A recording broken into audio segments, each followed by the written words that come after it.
Good morning.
Good morning.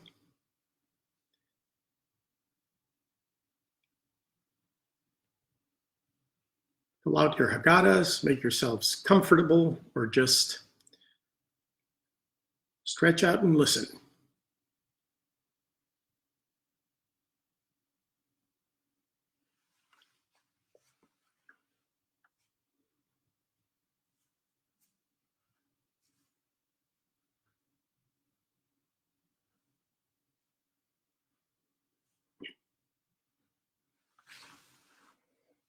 Give a minute or so for people to gather, and we will get going.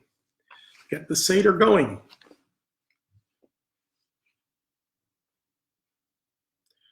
What do you say there?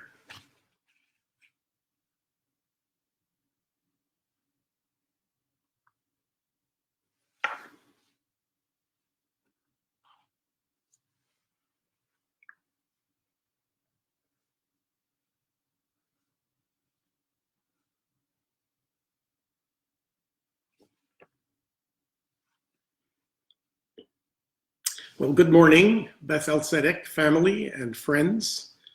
It's wonderful to welcome you all to this conversation on Pesach, Passover, our festival of freedom. This is a beloved holiday. It is observed in some fashion by more Jews than any other Jewish festival. It is a quintessentially Jewish holiday, and it is at the same time, in spirit, a fully American holiday. The theme, of course, is freedom, and that's an ongoing quest. Now, one of the images that was considered by our founding fathers as the seal for the Republic was in fact an image of Moses leading the Israelites across the sea to freedom. And the caption above it was, "Rebellion to tyrants is obedience to God." Our observance of Passover this year, of course, is being challenged by social distancing, by travel restrictions. Many people will be celebrating Pesach solo or in very small Seder settings or otherwise. So let's talk a little bit about simple ways to make the Seder and Passover meaningful under these circumstances. I would like to propose that the basic MO for this year's Seder is keep it short and simple. We're using the initials of our own congregation, Beth-El. Be easy. Be easy on yourself. The Seder has evolved historically, so there is nothing right and wrong about how you do the Seder. It is this and that, either or. It is your Seder.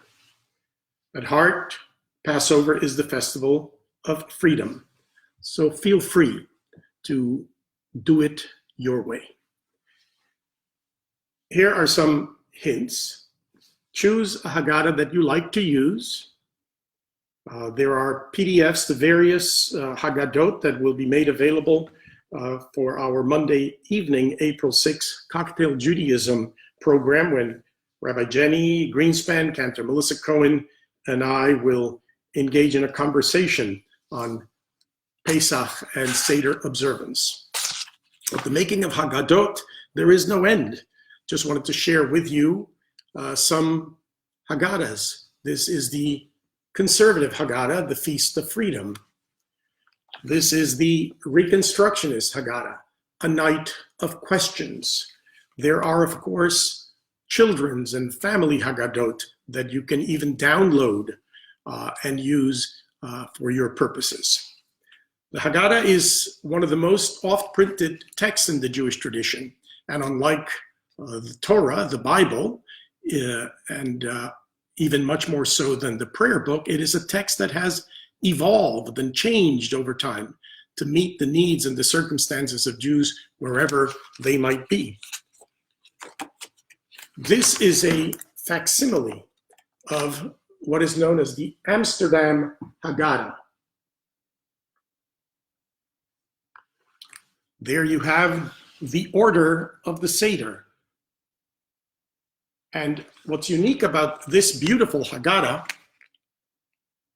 and this is a facsimile, not an original, is it was printed in 1695 in Amsterdam, the Amsterdam Haggadah. It is the first Haggadah to include copper engravings and to have as one of the illustrations a map. It is just in Hebrew with commentary, and one of the commentators was the great Sephardic Spanish Jewish scholar, Dr. Isaac Abarvanel, who accompanied the Jews in exile in 1492 when they were expelled by the Inquisition from Spain. And here is another Haggadah. This is a personal gift from dear friends of the congregation to Sandy and me. And it is a rare book, and it is, unlike the facsimile that I showed you, an original. It is the Haggadah de Pesach, en hebraico y español, according to the rite of the Spanish-Portuguese Jews. This Haggadah was printed in 1813 in England. This is a cherished treasure. Haggadot exist for many different situations in contemporary life. One of my favorite study texts is this. It is called the Polychrome Historical Haggadah for Passover. What is unique about this Haggadah is that as you open it, you will find that each page contains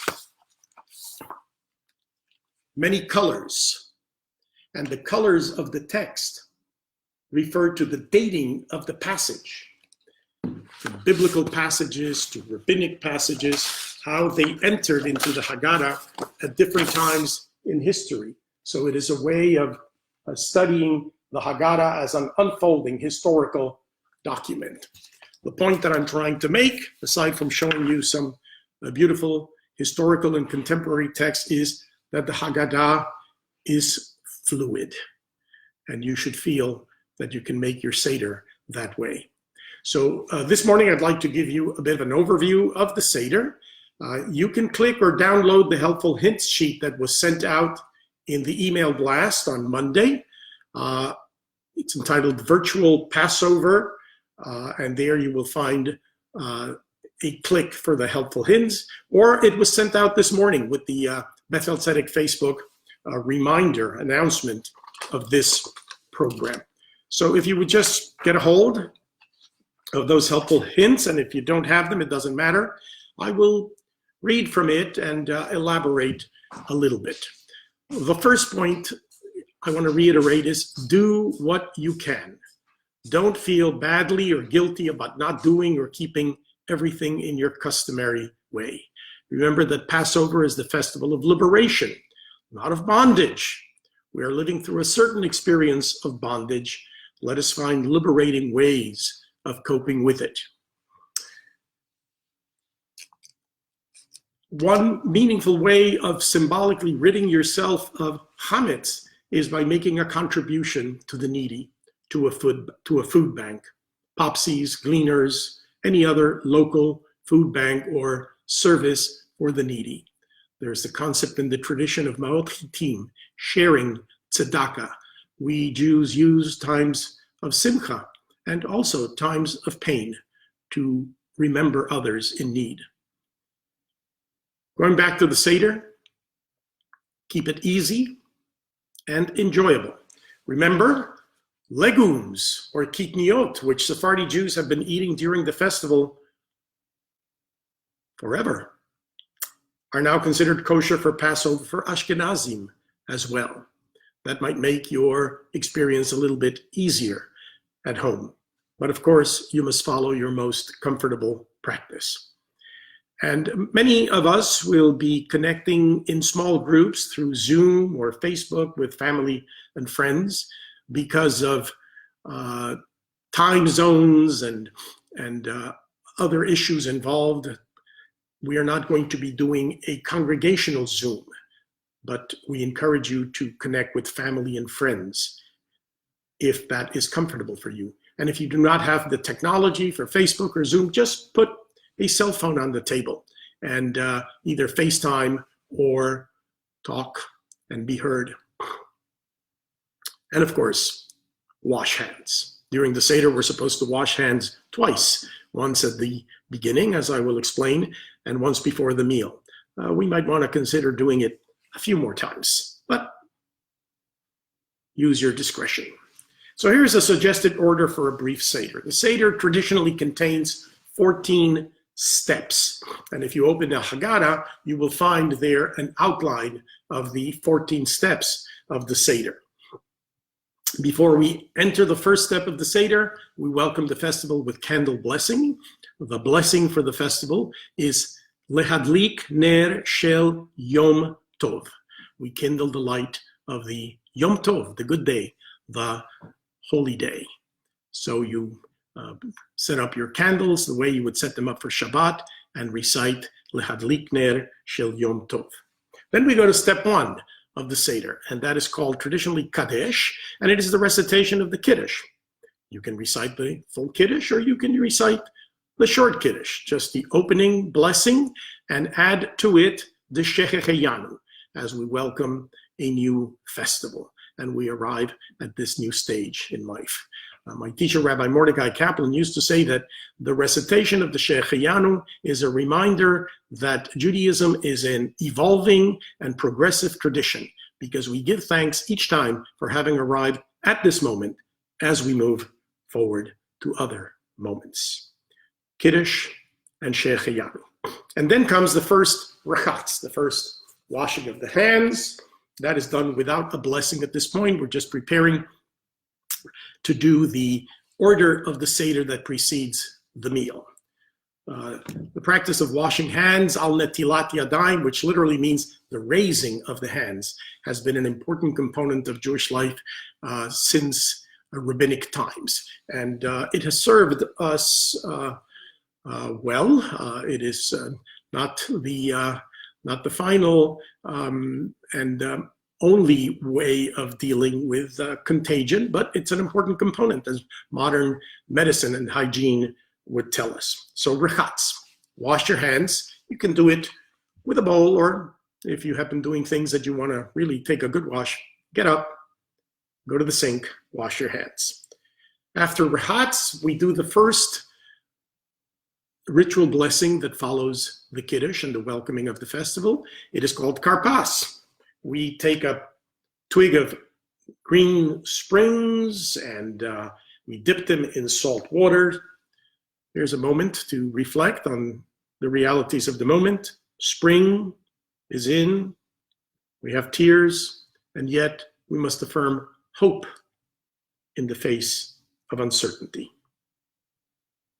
So having done karpas and recited the blessing, Morei Pri Ha'adama, we go to Yachatz. We divide the middle matzah, and there's a passage recited reminding us that this is the bread of affliction which our ancestors ate during their journey to freedom. There's lots of opportunity for reflection here. Broken crumbs reminds us a little bit of how we might feel at certain moments. It's funny how the matzah never breaks right down the line, the little dotted line, despite those little holes. Life doesn't always work in straight lines. So we continue. Then comes the core of the Passover Seder, which is the Magid. The word Magid means telling. It's the root of the word Haggadah. The word Haggadah, which is the name for the ritual narrative of the Passover Seder, means the narrative, the story. And this narrative has developed and grown over the years, additions at different periods, biblical passages, rabbinic teachings, and eventually even medieval insertions. And then, of course, we in modern times have expanded the Haggadah to reflect the variety of themes of freedom and liberation, which are an ongoing concern. So we begin to tell the story. Here you have a lot of options. You can read your favorite passage or weave your own narrative. Glance through the Haggadah. The 4 questions are an important place to start. Why is this Passover or Pesach different from previous ones? Well, there's a question to talk about. Share perspectives, share worries, share your hopes. Actually, the word ma nishtana, as in ma nishtana halayla hazeh, the word ma nishtana, which is often translated, why is this night different from other nights, really means grammatically not why as a question, but how as an exclamation. How different is this night from other nights? Think of ma nishtana as a question or as an exclamation. What different responses might you offer? How different is this Seder? How different is this Passover from other years? Ma nishtana. And then we go into that important passage that we all like to hand around to the young people in the house. But here, whoever is there can ask it. We are all young when it comes to learning. And there are 4 sons or daughters, the Chacham, the wise, the Rasha, the irreverent, evil, sometimes translated perhaps a little bit too harshly. The Tam, the simple-minded, the She'eino yodea lishol, the one who doesn't even know enough to ask the question, kind of not fully connected.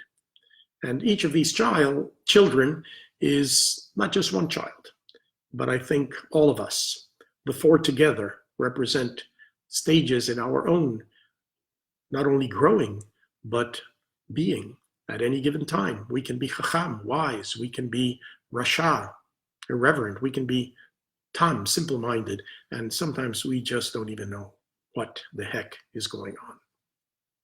And then we come to that moment of the plagues. I would propose that this year you use this as an opportunity to talk a little bit about how our ancestors and we think of illness, of epidemic. Our biblical and pre-modern ancestors understood the plagues and illness as divine punishment or tests, but modern science has taught us otherwise. How has our understanding of the universe evolved scientifically and religiously? How can science and religion work cooperatively? One searching for and hopefully providing the cure, the other sustaining us in the process, in the journey to healing. You all remember Albert Einstein's famous statement that science without religion is lame, but religion without science is blind. How do medicine and science, on the one hand, and religion and the support of our faith communities, of our synagogues, of our churches, of our mosques, of our community institutions, how do they help us to deal and cope with illness and with adversity? And then I would suggest that at the end of the 10 plagues, you might want to consider 10 hopes. What 10 hopes do you have for yourself, for your children, for your families, for your community, for our country, for the world? Then we come to the favorite of all moments in the Seder, and that, of course, is Dayenu. Dayenu, Dayenu. And we translate the word Dayenu as enough.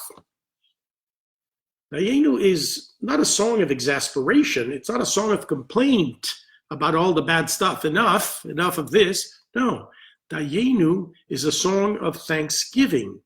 It would have been enough, says the song, as the Haggadah tells us about the blessings, the opportunities, despite the challenges that our ancestors experienced in their journey from bondage to freedom.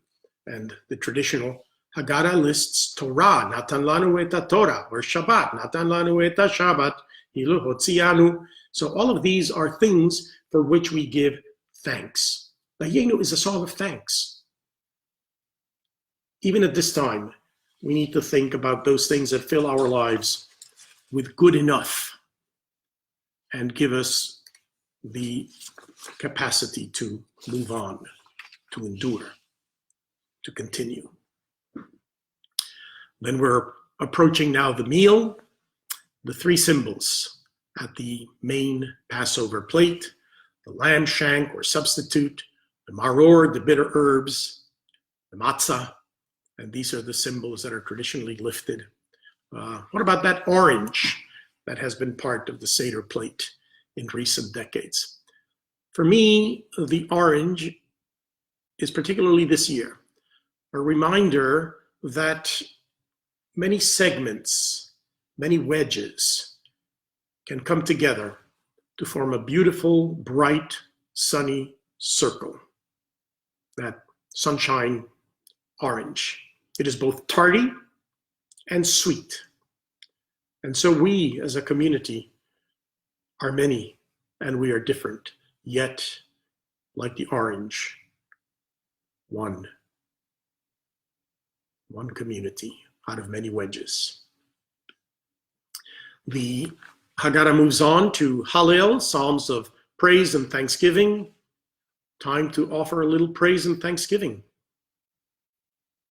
Not only for those with whom I share this event personally or virtually, but for the responsible government officials, for the police, the firefighters, the military, medical providers, first responders, teachers, the civic and volunteer leaders, our own community leaders, professionals and business people who are keeping our society as connected and as functional as possible during these times of transition. And this is also a time to remember in our prayers those who are facing illness, those who are facing pain and dislocation, the homeless, refugees. This is a terrible time for the people seeking asylum and encamped in different refugee detention centers, in different places. We think of them. We think about not only the physically ill, but the emotionally isolated. And then we wash hands again, this time with a blessing. Al netilat yadayim. Remember, the psalm tells us that we serve with clean hands and with a pure heart. So now we are getting to the meal, and the meal is introduced with two blessings over the matzah. Hamotzi, the regular blessing before the meal, and a special blessing for the Seder, al achilat matzah, the mitzvah performed now for the first time of eating matzah. And this is said only at the Seder, not during the rest of the days of the holiday.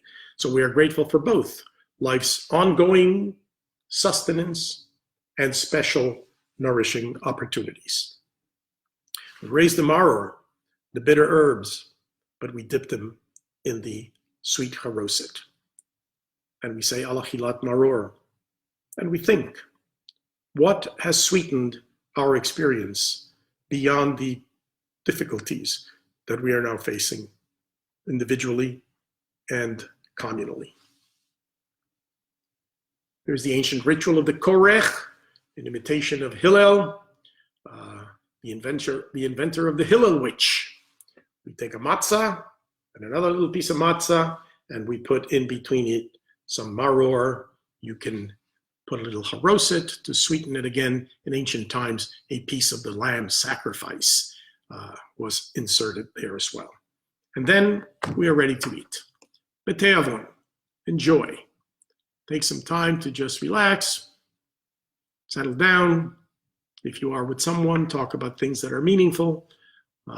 If you can connect with a friend, do that. If you just need some time for yourself, this is a time to eat, to be nourished physically. We will need that sustenance as we move on. At the end of the Seder, stage 11 is the Tzafun. We find the hidden matzah. Kind of makes you think, what is it that we are looking for on this festival? What is it that we are looking for during these days? Then comes the Barech, the blessing after meal, that ends with the third cup of wine. Time to express gratitude again for the godly and human processes that bring nourishment. Time to recommit ourselves to help those in need and of sustenance. And then we come to the cups of Elijah, and in more recent times, the cup of Miriam. We sing Eliyahu Hanavi, or Miriam Haneviah, if you're familiar with that. The cup of Miriam is a cup of water. It is a reminder of Miriam's well that sustained the Israelites during the trajectory to freedom, and now sustains us for the journey. And the cup of Elijah, the fruit of the vine, symbolizes the joy of redemption. We have received warnings that should Elijah or Miriam show up at your door this year, be very careful. Don't be over exuberant with handshakes and hugs and kisses. Make sure they wash their hands and stay 6 feet apart from you and those gathered at your table. Remember, they've been visiting a lot of other homes. This is a time to express your hopes for a world redeemed. How will you and how can we together contribute during this period of social distancing to what our tradition calls tikkun olam, making the world a better place? Sing a hearty Eliyahu Hanavi. And then the Seder moves on to more Hallel, more psalm songs. Choose your favorite, Adir Hu, Echad Mi Yodea, Hadgadya, add contemporary songs, We Shall Overcome, Tfilat Haderech, Prayer for the Journey by Debbie Friedman. Modify the songs. Think about, what do the numbers 1 through 13 of Echad Mi Yodea, 1 who knows, 2 who knows, do they have a unique meaning in the present context? And then we count the Omer as we begin to move to the 7-week transition period from the festival of freedom, which is Passover, the festival from oppression, towards Shavuot, 7 weeks later, which is the festival of enlightenment, the festival of revelation, the freedom to be ourselves through Torah. Pesach is freedom from, Shavuot is freedom to. As we undertake this journey, what are we going to be prepared to do once we are able to leave our social isolation and come together as a community? Remember, Pesach is not a static holiday. It is not just a festival of ancient redemption. It is the festival of ongoing forward journey. The journey to freedom is forward, no matter how long it takes. The Seder concludes with a moment of prayer and thanksgiving for the opportunity of observing the festival known as Nir Tzah, that prayers be accepted, that the Seder be accepted. And then we say, Leshana Haba'ah, Yerushalayim. Yerushalayim, Jerusalem in the Jewish tradition, is both a place and an ideal. We look to it as the consummation of hopes. So we end the Seder by hoping for a Jerusalem at peace, a world redeemed, and all of us celebrating together in health and joy with our family and friends. So I'd like to leave you with the opening verse of Tfilat HaDerech, when we get together again next Monday evening for our more practicum experience of Pesach and the Seder. Rabbi Jenny Greenspan and Cantor Melissa Cohen will be accompanying me in conversation. We'll probably sing the song, but for now I'll leave you with it as a hope and a prayer. May we be blessed as we go on our way. May we be guided in peace. May we be blessed with health and joy. May this be our blessing. Amen. Hag Sameach. Thanks for joining. Look forward to future conversations. Shalom, shalom, larachok v'lakarov. Shalom, peace, peace to those who are far and to those who are near. Talk soon again.